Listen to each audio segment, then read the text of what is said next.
Манай улсын хэмжээнд тусгай зөвшөөрөлтөй 1751 аж ахуйн нэгж байна.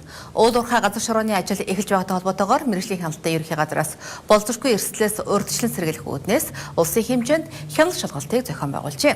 Энэ хүрээнд 29 акт үйлдэж тэдгээр аж ахуйн нэгжийн үйл ажиллагааг зогсоосон байна. 4 хүний амнаас эрсэлсэн осол гарсан Эко Алтан замар компани талаар энэ үеэр манай сэтгүүлч тодруулсан байна. Эко Алтан замар компани дүгнэлтийг уул уурхай хүнд үйлдвэрийн яамд хөрвүүлсэн одоогоор тус компани үйл ажиллагааг зогсоосон байгаа гэлээ.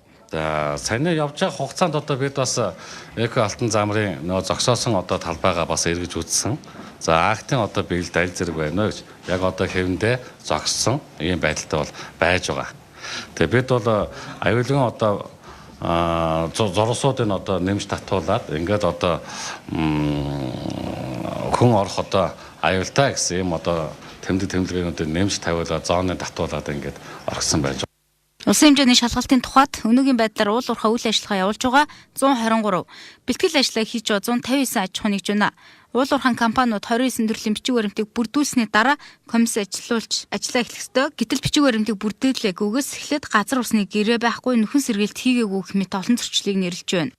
Уурхайн зураг төслийг боловсруулахдаа тухайн ордын уул геологийн тогтоц уул техникийн нөхцөлийг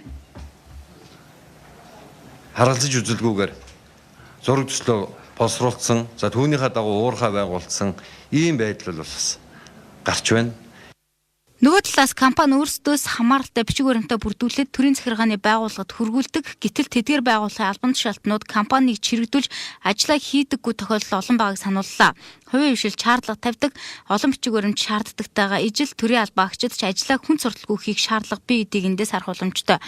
Эко Алтан замар компанид гарсан осолтой ижил хэмгэнэлт хэргийг дахин давтуулахгүй байх үүднээс хяналт шалгалтыг эрчимжүүлсэн гэж албаныхан мэдгдлээ.